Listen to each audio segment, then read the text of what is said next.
بسم اللہ الرحمن الرحیم۔ اعوذ باللہ من الشیطان الرجیم، بسم اللہ الرحمن الرحیم۔ السلام علیکم ویورز، کیسے ہیں آپ سب لوگ؟ امید کرتی ہوں کہ آپ سب خیریت سے ہوں گے۔ اللہ پاک سے دعا ہے کہ اللہ پاک ہم سب کو اپنی حفظ و امان میں رکھے اور تمام دکھوں تکلیفوں پریشانیوں اور مصیبتوں سے نجات دے، آمین ثم آمین۔ تو ویورز، میں آپ کے لیے آج درود تنجینہ کا ایک خاص عمل لے کر آئی ہوں، اور یہ کایا پلٹ عمل ہے۔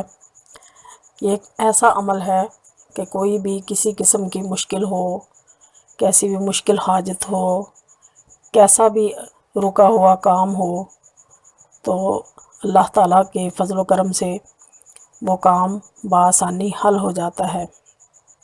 وہ مسئلہ جس طرح کا بھی ہو حل ہو جاتا ہے۔ تو مفسرین نے، علماء کرام نے اور اللہ والوں نے، بزرگوں نے اس کے بہت سارے طریقے بتائے ہیں پڑھنے کے، تو جس میں سے میں بھی آپ کے ساتھ ایک طریقہ شیئر کرتی ہوں، اور وہ طریقہ یہ ہے کہ اگر کسی کا کوئی مشکل کام ہو، کوئی پریشانی ہو، کوئی مصیبت ہو، کوئی بھی کسی قسم کا کوئی کام ہو جو نہیں ہو رہا، کوئی مقدمہ ہو، کوئی کسی بھی قسم کی کوئی مسئلہ ہو، رکاوٹ ہو، تو اس کے لیے یہ عمل آپ نے ایسے کرنا ہے کہ ایک ہی بندہ ایک ہی محفل میں بیٹھ کے ایک ہی وقت میں 2 رکعت نماز صلاۃ الحاجات پڑھے، اور اس کے بعد درود تنجینہ پڑھنا شروع کرے، اور 1000 مرتبہ اسے پڑھنا ہے۔ 1000 مرتبہ پڑھنے کے بعد دعا کرنی ہے، اور پھر دوسرے دن پھر اسی طرح وضو کر کے 2 رکعت نماز صلاۃ الحاجات پڑھنی ہے، اور اس کے بعد پھر اسے 1000 مرتبہ پڑھنا ہے۔ پھر تیسرے دن اسی طریقے سے 2 رکعت نماز صلاۃ الحاجات پڑھنی ہے، اور پھر اسے 1000 مرتبہ درود تنجینہ پڑھنا ہے۔ اب یہ 3 دن میں 1000 دفعہ مکمل کرنے کے بعد اب یہ وظیفہ اختتام کو پہنچا، اور اس کے بعد دعا کرنی ہے۔ اور دعا کرنے کا طریقہ یہ ہے کہ پہلے درود پاک پڑھنا ہے طاق مرتبہ، یعنی 3، 5، 7 یا 11 مرتبہ درود پاک پڑھنا ہے۔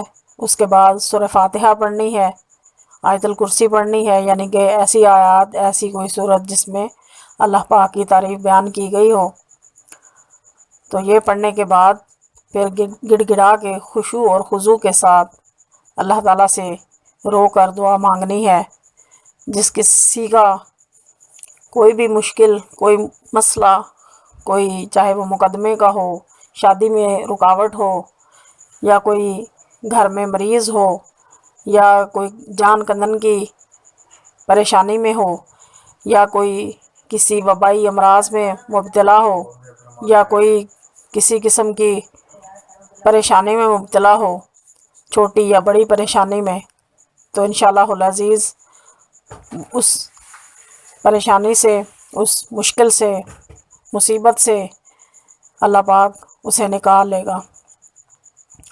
اور اس چیز کا خیال رکھنا ہے کہ یہ 3 دن جو درود تنجینہ پڑھنا ہے، تو اس میں کوئی بھی ایسی چیز نہیں کھانی جو بدبودار ہو۔ مثال کے طور پر کچی مولی، کچا پیاز، کچا لہسن، یا کوئی اس طرح کی چیز جو بدبودار ہو، اور گوشت بھی نہیں کھانا۔ اور جتنی دیر تک بیٹھ کے پڑھنا ہے اتنی دیر کسی سے گفتگو نہیں کرنی۔ تو ان چیزوں کا خیال رکھنا ہے، تو انشاءاللہ العزیز سائل اپنے مقصد میں کامیاب ہوگا۔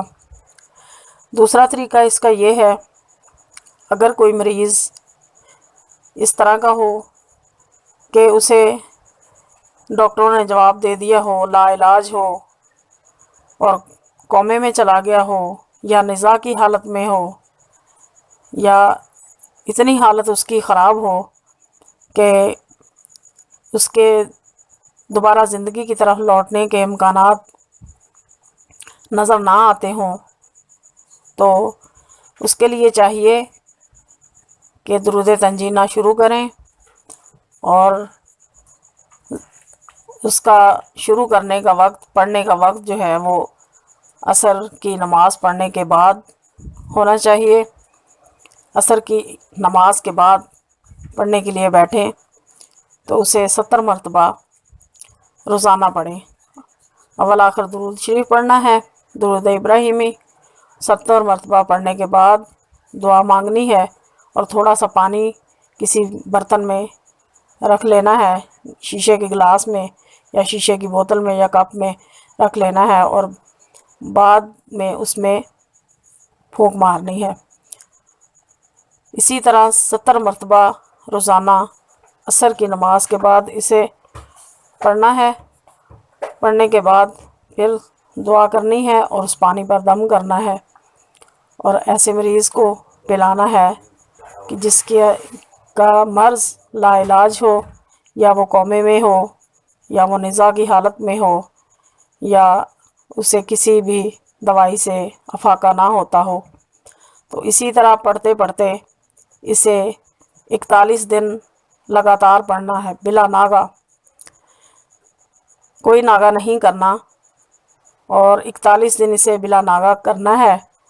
تو انشاءاللہ العزیز آپ دیکھیں گے کہ روز بروز اس مریض کی حالت بہتر سے بہتر تر ہوتی چلی جائے گی، اور ابھی 41 دن گزرنے نہ پائیں گے کہ وہ مریض بہوش و حواس اپنی زندگی کی طرف لوٹ آئے گا انشاءاللہ العزیز۔